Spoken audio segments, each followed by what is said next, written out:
Welcome to the CCVO Capacity Building Webinar Series. I'm Tracy Braun, Manager Programs at CCVO. This series is focused on topics that will help nonprofit professionals and the organizations they work with build their capacity and strengthen their impact. Thank you to our sponsors, Land Solutions and Altitude Communications, for their support of the CCVO webinar series. Welcome to CCVO's new capacity building webinars, created to provide you with learning and resources on demand and on your schedule. These webinars will cover topics of interest to nonprofit professionals, all at no cost to you, thanks to the generous support of our sponsors. With me here today are Mark Allison of Land Solutions and Marshall Anderson of Altitude Communications to share a bit about why they've chosen to partner with CCVO. Mark? Thanks, David. Land Solutions is really proud to help CCVO present these webinars as flexible learning opportunities for the nonprofit sector. As an IT solutions provider, Land Solutions offers small to medium-sized organizations the flexibility to work how they want, from wherever they want, by leveraging the power of the cloud. So sponsoring these webinars is a natural extension of our work. Very good, thanks. Marshall? Yeah, we feel the same at Altitude Communications. We're a cloud provider of telephone and communication services, and we saw the direct link between the expert content of these webinars and what they're trying to promote, which is productivity and efficiencies to the viewership.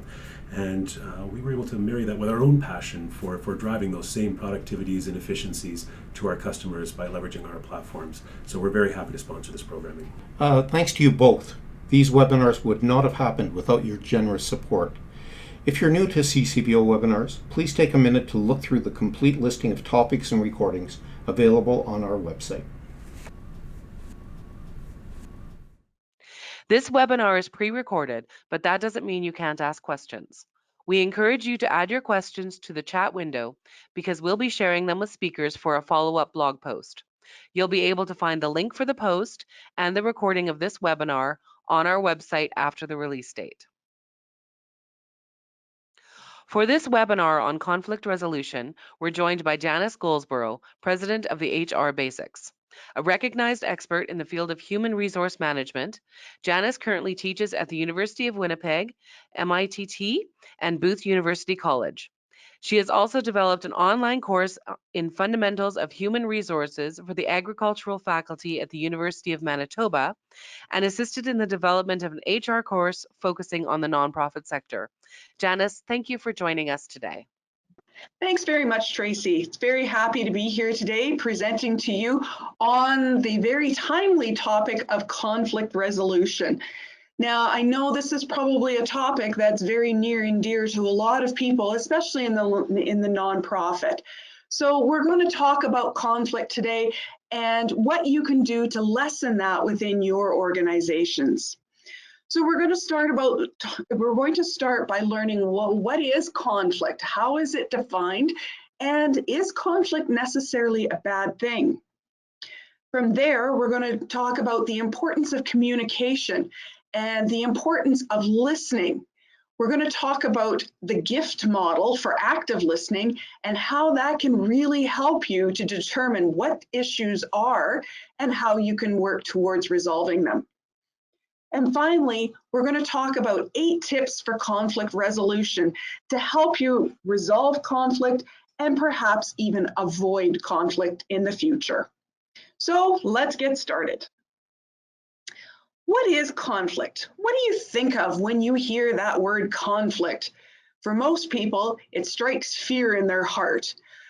Conflict is defined as the process in which one party perceives that its interests are being opposed or negatively affected by another party. Basically, it happens when 2 or more people, despite trying to get along, by trying to find an agreement, don't. Why don't they get along? Well, sometimes it's their values, their perspectives, or even their opinions are different or perhaps very different from each other. When does conflict tend to occur? Well, a lot of times it happens when you're not living according to the values or what you believe in, when what you're doing goes contrary to what you normally do. It can happen when your values and perspectives are threatened by other people, Perhaps their values and perspectives are very different from what you believe in. Or it could be that conflict happens when there's fear of the unknown, or when people feel that they're just not fulfilled, whether it's from their tasks, from their job, or just from the job overall. Now, let me ask you, is conflict necessarily a bad thing? Well, not necessarily. Sometimes conflict can help raise and address issues. It can put things into perspective that we hadn't perhaps thought about previously. Sometimes people really need some conflict or differences of opinions to help them to become motivated, to participate, and to focus on priorities, the things that are most important to them. Or it can also help people to learn how to recognize and to benefit from differences. When we have a team that is made up with people from diverse values and perspectives, diverse background, that can actually strengthen your team by bringing that difference into the open so that others can learn and benefit from others. When does conflict tend to be a problem? Well, it tends to be a problem when it starts to hamper productivity in the workplace. It also is a problem when you see morale starting to go down, both between the people who are involved in the conflict as well as those around, because I can tell you, people around them don't really want to be nearby or involved because they see the conflict happening and everybody gets to be feeling uncomfortable. Sometimes conflict as well can cause inappropriate behavior. It can cause violence in the workplace. It could cause people calling in sick or being late. So it's definitely something that needs to be looked after. What are some sources of conflict? Well, as I mentioned already, sometimes it's differences in values and beliefs. Sometimes it's just incompatible goals. Sometimes it's task interdependence, meaning that you can't do your part of the job or the project because you're waiting for somebody else to finish their part, which hasn't been done yet.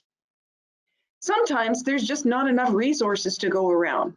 Remember the times when you haven't had enough printers and people have to do printing? Well, there could be conflict arising when one feels that their project should be a priority over another when it comes to using the printer. It can be a problem if there's ambiguous rules, when there's not enough clarity about what the policies or the procedures within the organization, or what even things such as standard operating procedures are supposed to happen. Or a source of conflict can be when there's communication. When people aren't communicating well, perhaps there's a misunderstanding because of a language problem, or something else has gotten in the way that creates problems when it comes to communication. What happens if conflict's not dealt with? Well, as I already mentioned, you're going to see a lot more stress happening in the workplace. You might see more people calling in sick. You might see your turnover levels rise because people are going to quit. They don't want to put up with all the problems that are going on in the workplace. Staff may act out. They may push your buttons. Pushing your buttons just means they're finding what your triggers are to upset you or make you tense at work. Conflict can also affect other people's performance. And if it's not dealt with, you as the supervisor or the leader may lose respect of the people that you're looking after because they look up to you. And if they see you're not dealing with the conflict, they can become very disappointed and disenchanted, and then your problems are going to increase. So how do we deal with conflict? Well, a lot of people have different ways of dealing with conflict. Some try and avoid it and just pretend it's not there and hope that maybe it'll go away. Some people try to accommodate it. Let others just get their way so that you can move on with whatever is happening at work.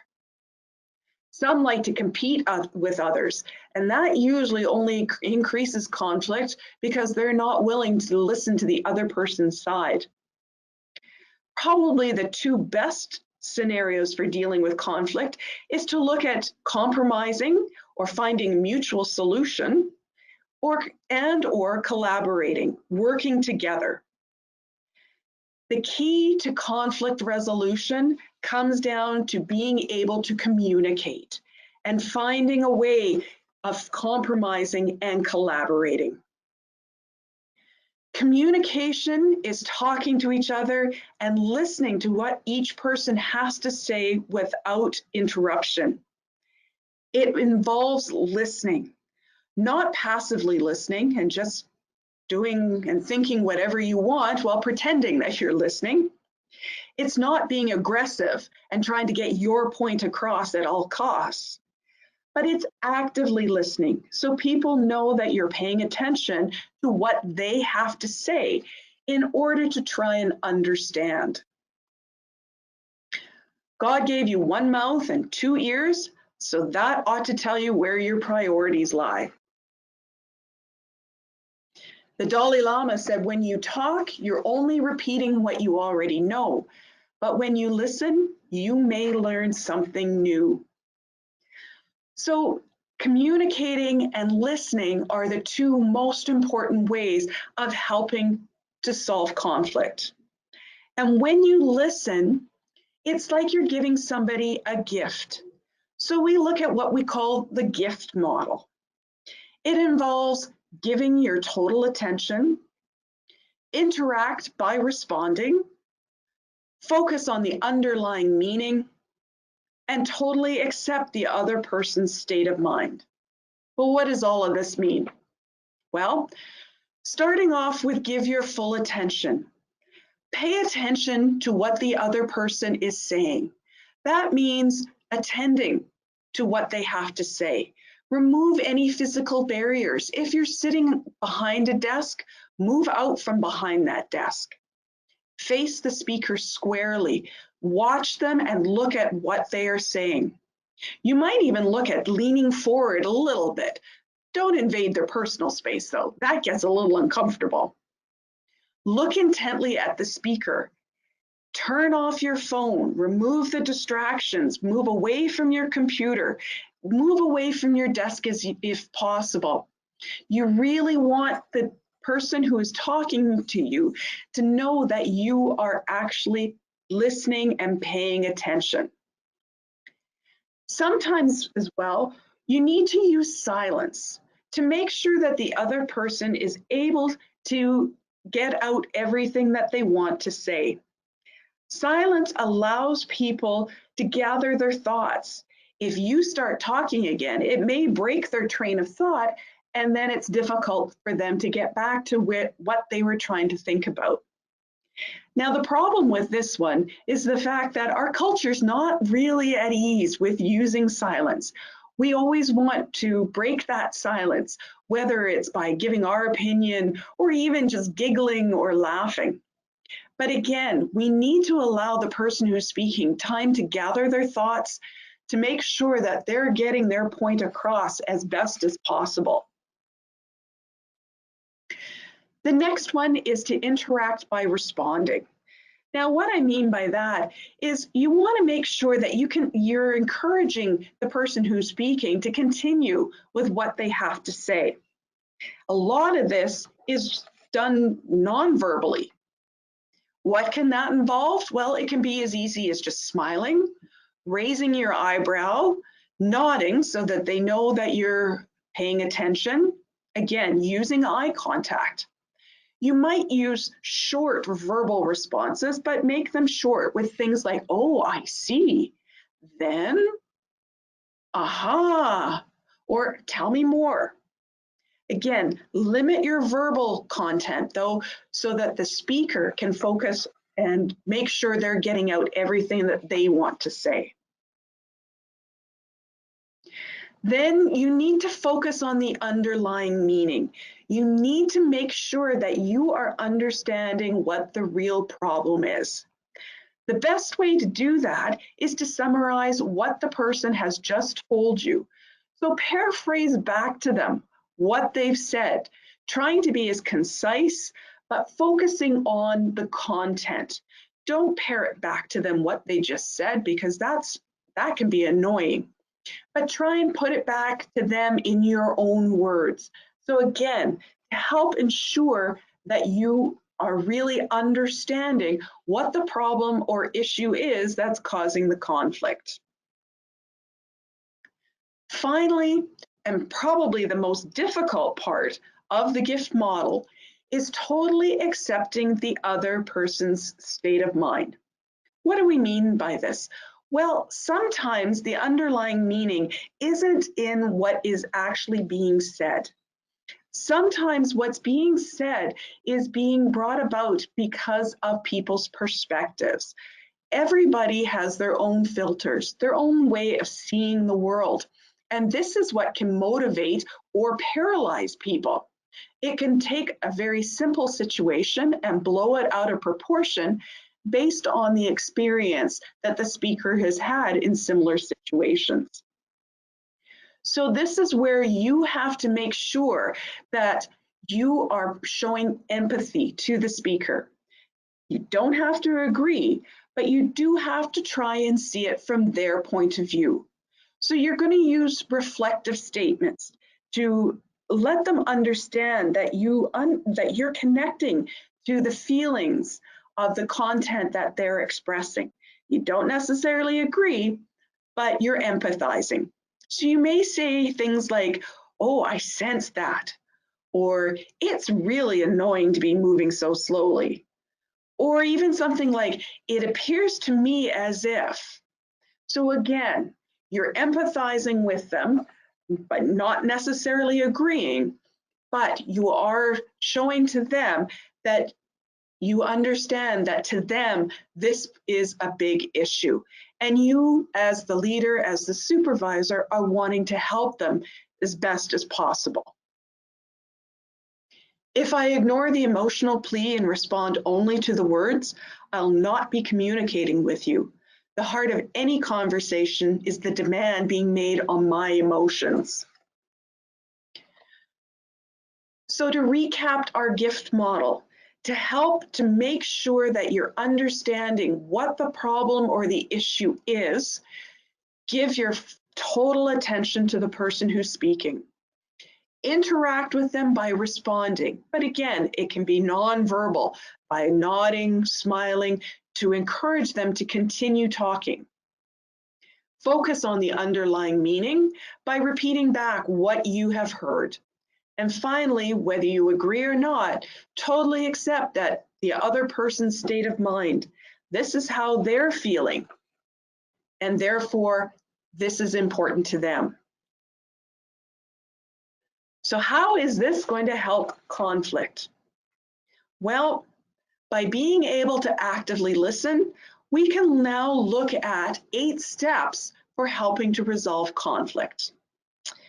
First thing that you need to do is make sure that you identify positions, gather facts, and please make sure that they are facts and not feelings, because facts are there. They are the proof. Everybody can have different feelings, but you want to get to the crux of what the problem is. So you want to make sure you're focusing on what actually has been occurring. Then number 2, you want to learn about the true needs and desires behind each side. Why are they feeling the way that they are? And again, this is where our gift model comes in, where you can actively listen to try and understand what is their perspective. Why are they feeling the way they are? Why has this become a source of conflict? Number 3, you want to make sure you're asking clarifying questions. You want to make sure you understand everything that's happened, and you also want to find out, what would the desired result be? What would people like to see happen? Then number 4, brainstorm possible solutions. Just because you're the leader or the supervisor does not mean you have to come up with all the solutions. In fact, when you get other people involved, this is the best way to get their buy-in, because it's something that everybody is agreeing to or helping to develop a solution that will be mutually satisfactory to everyone. Then discuss the solutions with each side and see if you can find a compromise so that both sides feel that they're not coming away as a loser or a winner, but they're both walking away feeling like a resolution was come upon.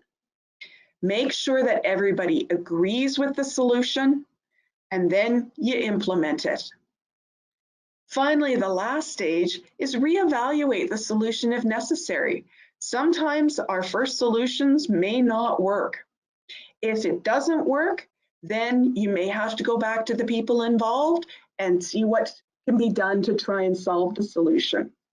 But again, you need to get the buy-in of those people who were involved, because when you get the buy-in, they're better willing to try and implement and find a good solution that's going to work. Now, I've been asked in the past, well, what happens if one party agrees to do it and then doesn't follow through? Well, if one party isn't willing to implement the solution, I hate to say it, then you may have to implement it yourself, but tie consequences to it if they don't follow.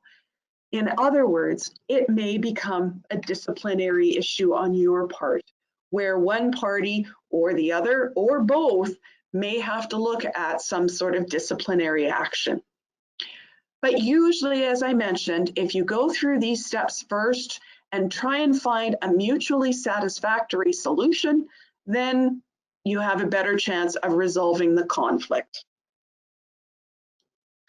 Here's a few more tips to help you when you're dealing with conflict or to help lessen the opportunity for conflict to arise. If you're dealing with conflict, don't do it in front of other people. Take the parties aside to a private location, into an office, or someplace else where others aren't around. And it's very important that you yourself, if you're the one who's trying to find the solution, you must deal and control your own emotions. When you're dealing with a volatile situation, you need to stay calm and don't raise your voice. Because if you raise your voice and things start getting worse, it's not going to work out in the best for anybody. Therefore, it's very important that you stay calm, cool, and collected. How do you lessen conflict at work? Well, there's several things that you can look at.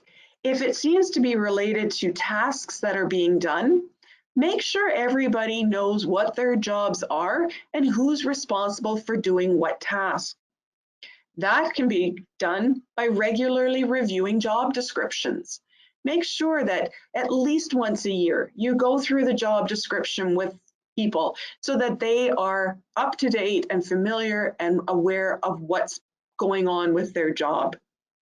Make sure you as the supervisor that you're intentionally building relationships. Talk to your staff, talk to the people, find out about them, get to know them a little bit on a personal level if possible. When you've put in solutions, get regular reports. How's it going? Don't implement a solution and then sit back and 6 months later then follow it up. You need to have regular either written status reports or at least verbal reports from the people involved. And I'd highly recommend doing that as little as 2 weeks after the solution has been implemented. Because if the solution isn't going to work, you usually find that out pretty closely right to the beginning. If necessary, you may have to do some more training for people.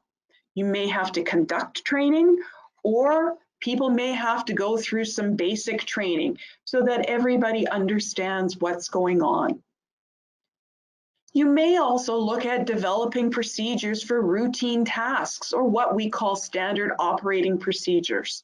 So how duties are to be done, what the expectations are for everyone, so that everybody is on the same page.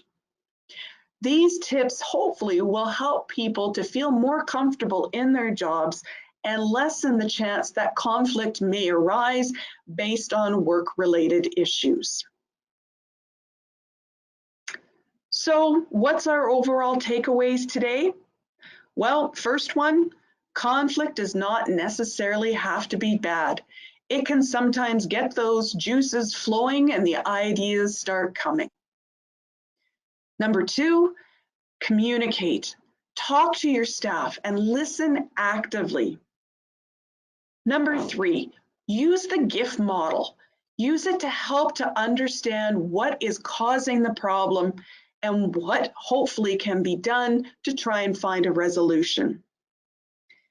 Finally, stay calm when you're dealing with conflict. If you start getting upset, it will get everybody else upset. But if you can stay calm, cool, and collected, that will go a long ways to helping to resolve conflict in your workplaces. Thank you so much for joining this webinar today. It's been my pleasure providing this information for you. If you need to get in touch with me, here is my contact information.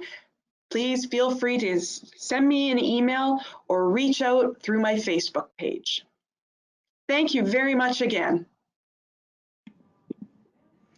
Thank you, Janice, for sharing your expertise with us. I look forward to reading your thoughts on the follow-up blog post. Thank you as well to our sponsors, Land Solutions and Altitude Communications, to the CCVO team who worked behind the scenes to produce this webinar, and to you, the audience, for spending this time with us. All the best until next time.